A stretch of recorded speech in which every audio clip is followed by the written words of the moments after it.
Okay, very good morning, everyone. So, till question number 8 of the miscellaneous exercise of chapter number 15, we have learned, right? So, quickly go through once again up to question number 6 and 6, not sorry, 8, and ask if anyone having any doubts up to question number 8. Then we will discuss about 9 and 10. 9 and 10 slightly different. It's not difficult because we have explained you all about the path, how we can find out the area of a path. Okay, एक path का area अगर निकालना है, कैसे निकालना है? Based on that topic only, these two questions are. So, अभी तक का जो भी हुआ है, अगर किसी को कुछ क्वेश्चन में डाउट है तो पूछें. Anyone?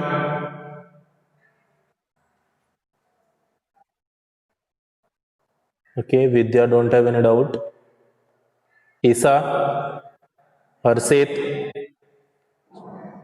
Manan, Ayushi, Abhigyan, Dhananjay, Aryan. 8. Okay, Harshit have question number doubt in question number 8. Okay, so we'll discuss about 8 also. Any else?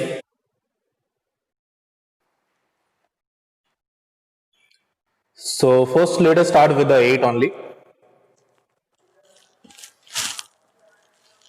See, Harshit, question number 8 is nothing. It's a cubical block of ice cream measuring. This is cut into cubical pieces of this. So how many pieces will be formed? Ice cream का मान लीजिए एक इतना बड़ा ice cream है जो कि एक क्यूबिकल शेप में है.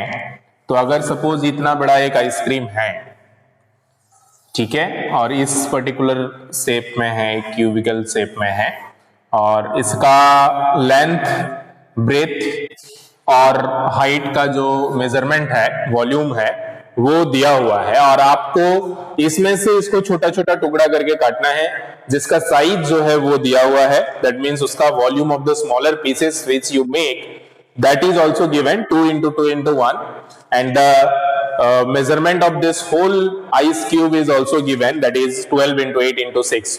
तो कितने पीस होगा ये आपको फाइंड आउट करना है. तो कितना पीस होगा वो निकालने के लिए क्या करेंगे, जो बड़ा वाला का वॉल्यूम है, इसका जो वॉल्यूम है, volume of the cube divided by the volume of the small pieces. Okay, तो ये हम लोग कंसेप्ट यूज करेंगे. पहले try to understand the concept, then you can able to solve by yourself. कि the volume of the whole ice cube, जो ice cube, इसी ice cube से हमको छोटा छोटा टुकड़ा करना है, divided by the volume of the each pieces. Okay, तो दोनों का वॉल्यूम दिया हुआ है. Volume of the whole ice cube is also given, the volume of the smaller pieces is also given. Okay, so we'll just divide it. So if we divide it, how much will be the answer? It is not necessary to draw the figure. You can draw in side, up side में draw कर सकते हो और भी अच्छे से explain करने के लिए. So we are discussing about the ME chapter number 15. This is question number 8. So a cubical block of ice cream measuring. So the volume will write the volume of the cubical block is equal to, volume is given 12 into 8 into 6 centimetre. तो यहाँ पे space नहीं है, हम नीचे लिख रहे हैं, is equal to 12 centimetre into 8 centimetre into 6 centimetre. This is the volume of the whole ice cube. उसके बाद इसका हम लोग स्मॉल पीसेस कर रहे हैं, ठीक है, जो क्यूबोइडल पीसेस होगा. So it is cut into cuboidal pieces measuring this. So now we will find the volume of the cuboidal pieces is equal to, it is given how much measurement, 2 centimeter into 2 centimeter into 1 centimeter.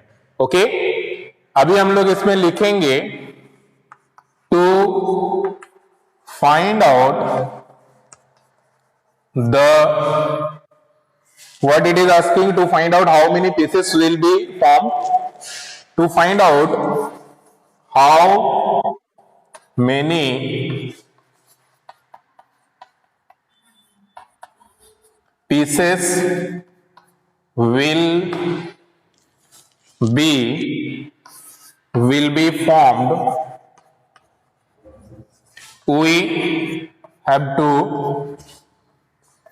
we can divide. So हम लोग divide कर सकते हैं. क्या divide करेंगे? The volume of the cuboid bye the volume of the cuboidal pieces. Okay, so therefore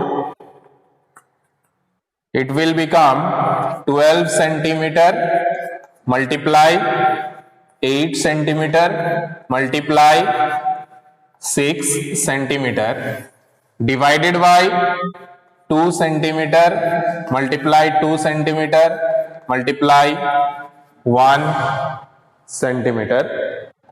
So the centimeter cancel, 2 6 are 12, 6 दूना 12 होता है.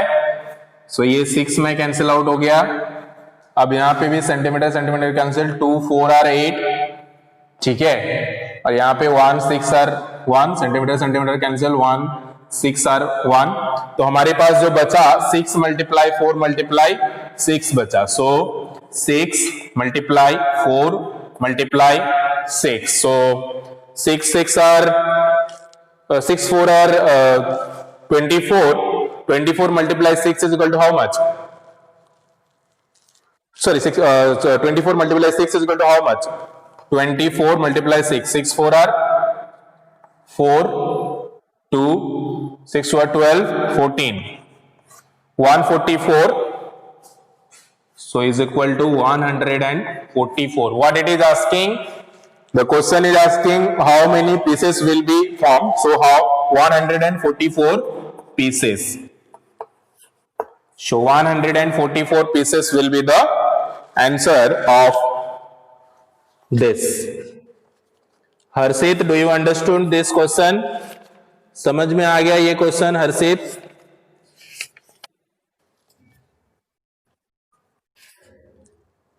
Yes? Harshit,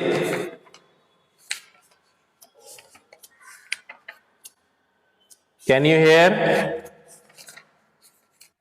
Understood? Okay. Okay, very nice. So moving to the 9 and 10. 9 and 10 को बहुत अच्छे से ध्यान देंगे सभी, ठीक है. और जो भी क्लास वर्क में समझाया जाता है उसको अपना क्लास वर्क कॉपी में नोट भी करेंगे. कुछ स्टूडेंट्स पाया गया है कि वो नोट नहीं करते हैं, और हम रैंडमली कोई भी स्टूडेंट को कोई भी दिन हम क्लास वर्क कॉपी मंगवा सकते हैं. जैसे अभी क्लास 4 का मैंने एक स्टूडेंट से मंगवाया था, तो इसी तरह से randomly any days after the class I can ask for the class work copy to send the class work copy. तो आप लोग डेट और CW मेंशन करके जो भी क्लास वर्क होता है उसको अपना कॉपी में नोट करेंगे, क्लास वर्क कॉपी में, ठीक है. Question number 9 we are discussing. Question number 9 में क्या है ये पहले समझिए. A lawn 50 metre long and 40 metre broad has a path of uniform width this much. एक लॉन मतलब एक पर्टिकुलर एरिया है, ठीक है, और उसका लेंथ दिया हुआ है 15 मीटर एंड ब्रेथ दिया हुआ है 40 मीटर. तो मान लेते हैं यहाँ पे एक कंस्ट्रक्शन करते हैं एरिया का. सो ये एक मान लेते हैं लॉन है, और इसका जो मेजरमेंट दिया हुआ है 50 मीटर लॉन्ग. सो ये मान लेते हैं 50 मीटर दिया हुआ है एंड 40 मीटर बॉर्ड. सो ये मान लेते हैं 40 मीटर दिया हुआ है, ठीक है, breadth. So has a path of uniform width 8 metre outside it. सबसे इंपॉर्टेंट चीज है, इसको ध्यान देना कि क्वेश्चन में बोला जा रहा है एक पाथ है और पाथ जो है वो आउटसाइड है और उसका पाथ का लेंथ है 8 मीटर। ठीक है, तो इसका मतलब ये है कि अगर ये ये है ए बी सी डी, ये एक लॉन है, मान लीजिए अब इसके आउटसाइड में एक पाथ है, इसके बाहर एक पथ बनाया गया है। कैसा पथ बनाया गया है? एक इस तरह से पाथ है इसके आउटसाइड में। ठीक है, इसको थोड़ा सा और अच्छे से हम लोग कंस्ट्रक्ट करते हैं।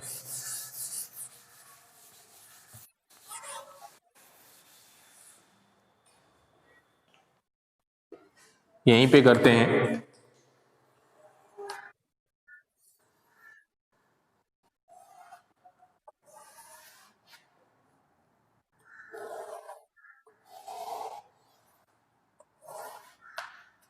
ये मान लेते हैं ए बी सी डी, ये है 50 मीटर, ये है 40 मीटर। ठीक है, 50 into 40।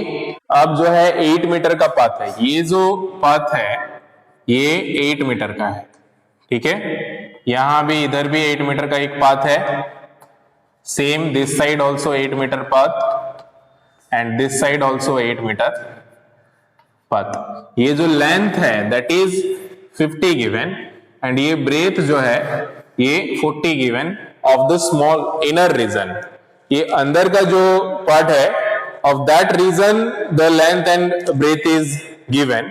Now a path of 8 metre outside 8, इसके बाहर में जो है 8 मीटर का पाथ बनाया गया है। ठीक है, so you can see this side length also 8 meter and this side length also 8 meter।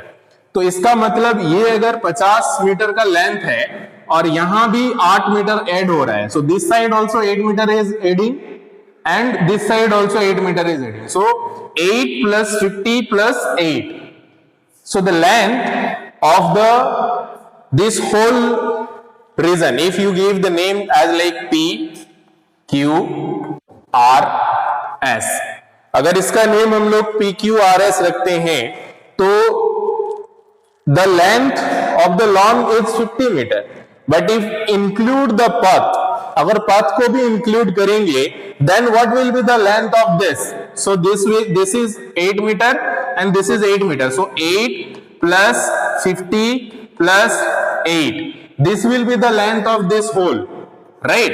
क्योंकि ये पाथ 8 मीटर का है and this path is also 8 meter, so 8 plus 50 plus 8, so total how much meter will be the length?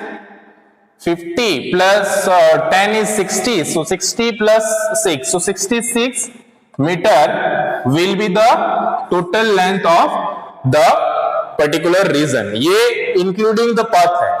उसी तरह से ये 66 हुआ, उसी तरह से हम लोग का ब्रेथ में भी आप देख सकते हो कि this side also 8 metre and this side also 8 metre, so इसका मतलब including the path what will be the breath?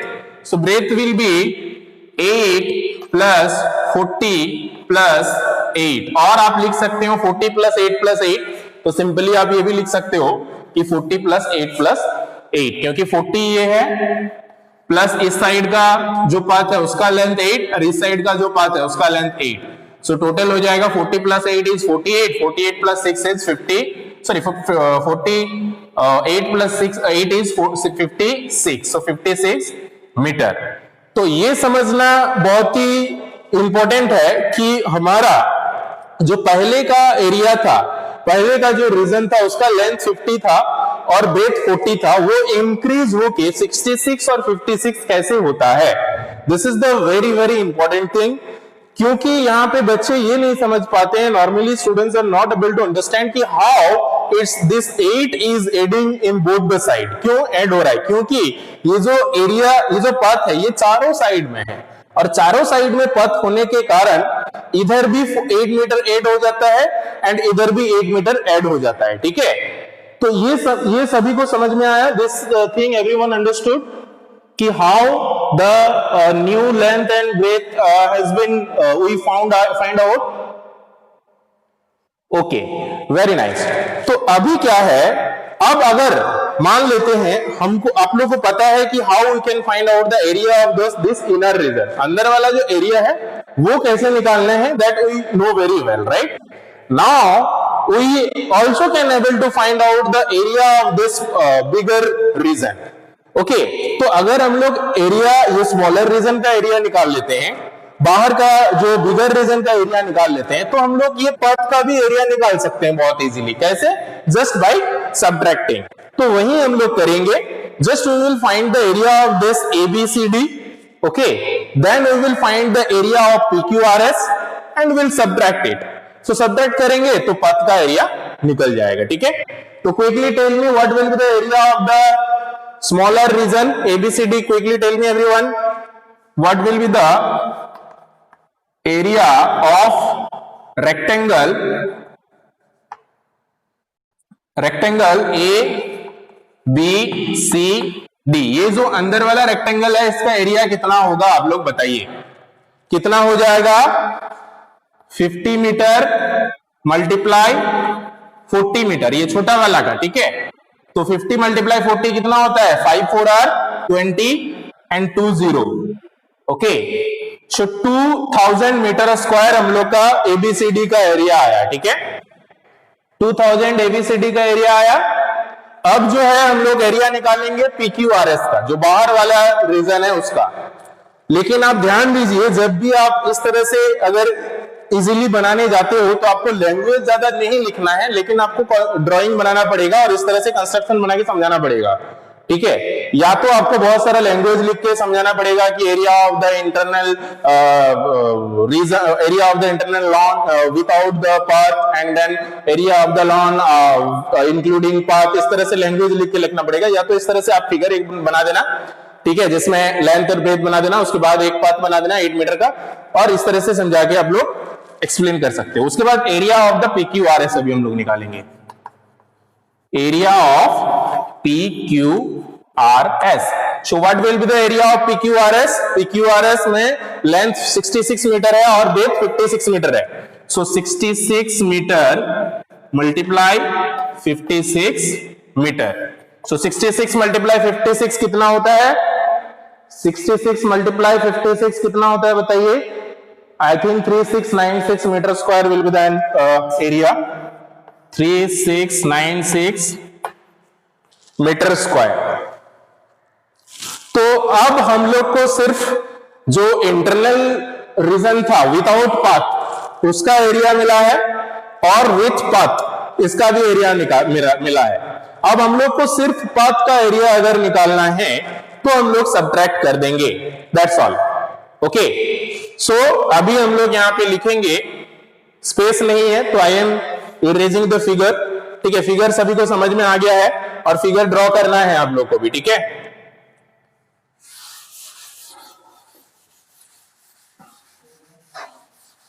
Don't worry, I will try to upload the same in Pocket Study application also with the solving the picture of this, image of this, okay, so that it will be easy for you all. So now we will find the area of the path. Area of the path is equal to this minus this, area of the whole region including path minus area of the lawn, okay. Path के साथ जो area था वो minus जो smaller reason का area था वो। तो हम लोग का 3696 metre square minus 2000 metre square. तो अगर आप इसको सब्ट्रैक्ट करोगे तो आ जाएगा 1696 metre square, okay. 1696 metre square. ये अब हम लोग का सिर्फ एरिया निकला। अब क्वेश्चन में और एक चीज है, that is asking about the cost of constructing the path of at the rate of 50 rupees और समथिंग, राइट। इसमें हाँ 50 रुपीज करके अगर 1 मीटर स्क्वायर का कॉस्ट लगता है तो इसका कॉस्ट निकालना बहुत इजी है, क्योंकि just multiply by the cost, because ये मीटर स्क्वायर में ही है, ठीक है। So will find out the cost, therefore cost will be equal to 1696 multiply 50। तो अगर इसको 5 से मल्टीप्लाई करोगे तो ये हमारा आ जाएगा आंसर 848,000। इसको अगर मल्टीप्लाई करोगे so this much of rupees will become answer. और जब भी ये आप मल्टीप्लाई करते हो with rupees it will convert into rupees. यहाँ पे यूनिट में ध्यान देना बहुत जरूरी है। कोई कोई जो है कॉस्ट को भी ये मीटर स्क्वायर में लिख देते हैं, ठीक है। तो जब भी कॉस्ट का बात करें that is in money, unit of money is rupees, okay. So will write in rupees. So it will become 84,800 rupees will be the cost. कुछ नहीं है, मैं फिर से एक बार स्टेप रिपीट कर रहा हूं। एरिया ऑफ द लॉन निकालिए, area of the lawn with the path निकालिए, सब्ट्रैक्ट कर दीजिए, दैट्स ऑल। सब्ट्रैक्ट करने के बाद जो एरिया आ रहा है multiply with the cost, that's all. So I hope this question understood everyone. किसी को डाउट्स है ये क्वेश्चन में, किसी को नहीं समझ में आया? हर्षित,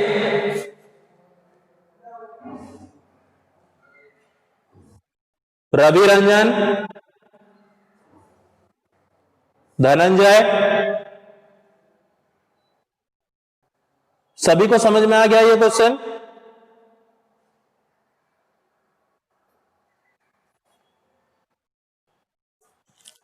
वेरी नाइस, चलो बहुत बढ़िया। मैं फिर से एक बार रिपीट कर रहा हूं। ये एक लॉन दिया हुआ था, इसका लेंथ और ब्रेथ दिया हुआ था, इसमें एक आउटसाइड में पाथ कंस्ट्रक्ट किया जा रहा है, ठीक है। जो पाथ का लेंथ है वो दिया हुआ था, तो हम लोग ने दोनों तरफ का जो लेंथ था वो ऐड करके जो फाइनल लेंथ आया वो निकाला, फाइनल ब्रेथ जो आया दोनों तरफ का वो ऐड करके हमने निकाला, और area of the smaller regions, okay, after then we find out the area of the bigger with lawn and then subtracted and find the cost. Okay, let's move to the next question.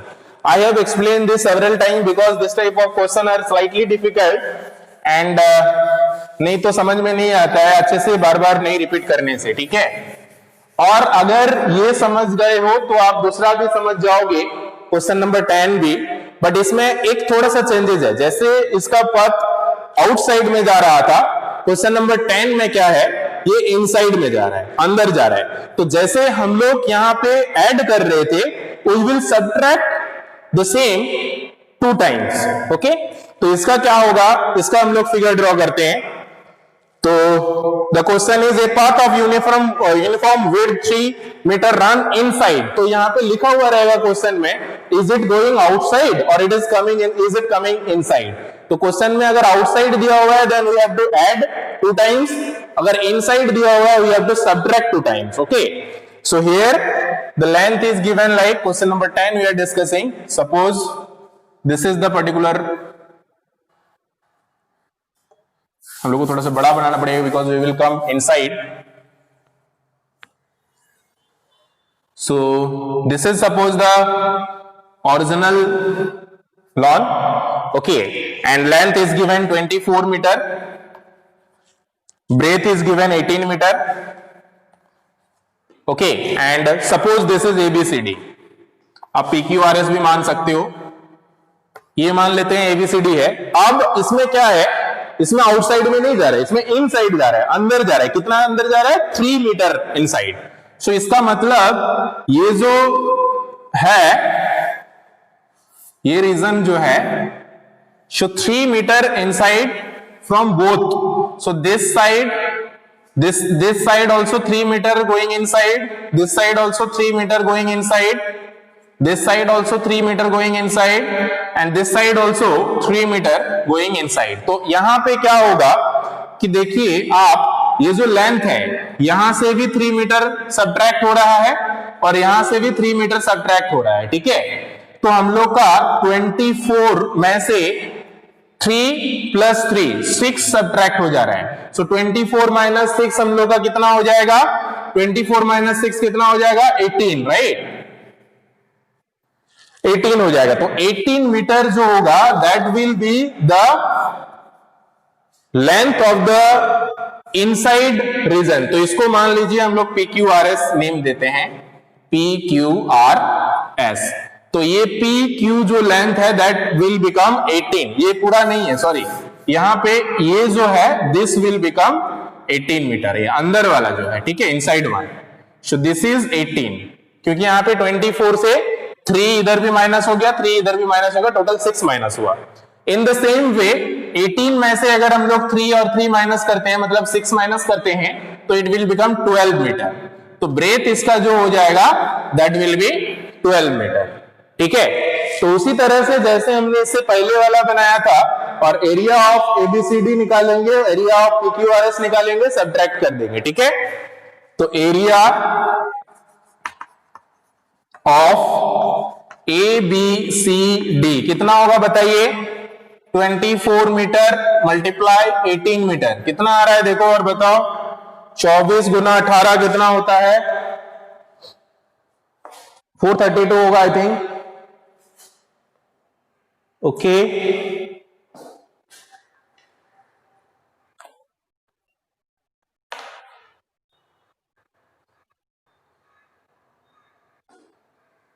So 432 metre square, 432 metre square is the area of the ABCD, outer I mean area of the region with path, path के साथ, ठीक है, मतलब total area of the whole region. उसके बाद अगर path को हम लोग रिमूव कर देते हैं, क्योंकि क्वेश्चन में पूछा गया है ये पाथ कंस्ट्रक्ट किया गया आउटसाइड, मतलब ये अंदर में जा रहा है, ये घर है, ठीक है, ये टोटल मेरे मान लीजिए ये टोटल जो है मेरा जगह है, लेकिन हम चाहते हैं ये जो घर बना रहे हैं ये 3 मीटर करके अंदर छोड़ के, मतलब बाहर 3 मीटर छोड़ के हम चारों साइड से 3 मीटर बाहर छोड़ दिए हैं और घर का दीवार जो है वो बनाए हैं, ठीक है। तो ये अब निकालने बोला जा रहा है कि ये जो छोड़ा हुआ एरिया है वो कितना होगा। तो सेम चीज हम लोग का एरिया ABCD का निकल गया, PQRS का निकालेंगे। सो एरिया ऑफ PQRS कितना होगा, 18 मल्टीप्लाई 18 मीटर मल्टीप्लाई 12 मीटर, ठीक है। तो 18 मल्टीप्लाई 12 कितना होता है बताइए जल्दी से सभी, 18 मल्टीप्लाई 12 कितना होता है, आई थिंक 216 मीटर स्क्वायर होगा, 216 मीटर स्क्वायर। तो अब हम लोग को दोनों का एरिया निकल गया, तो पाथ का एरिया निकालने के लिए सब्ट्रैक्ट करना है, ठीक है। So therefore area of the path, therefore area of the path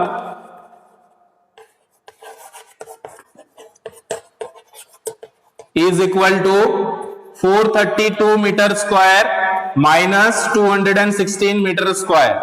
subtract करिए कितना होगा, कितना होगा, सब्ट्रैक्ट करके देखिए, 16 टू 32 मतलब 216 ही होगा, 216 only. So 216 metre square, this is the area of the path. अब इसमें क्वेश्चन ये है, इसका 5 मीटर करके जो है कॉस्ट लग रहा है, तो 5 से मल्टीप्लाई कर देना है कॉस्ट निकालने के लिए, ठीक है। 2 मिनट हम लोग ओवर हो गए, don't very, just find the area only, sorry cost only. So cost will become 216 minus 5 rupees करके इसका कॉस्ट दिया हुआ है ना, सो 5, तो रुपीज कितना आएगा, 5 से मल्टीप्लाई करने से इसका कितना आएगा, आंसर चेक कर लीजिए, 5 6 30, 0 3, 5 1 5, 8, 5 2 10, so 1080 rupees, 1080 rupees will be the cost, okay। Question number 10 of ME will be 1080 rupees. With this we will end the class, and if anyone having any doubts we can discuss in our next class, and value based question also we will discuss in our next class. Thank you everyone, have a good time, take care and bye bye.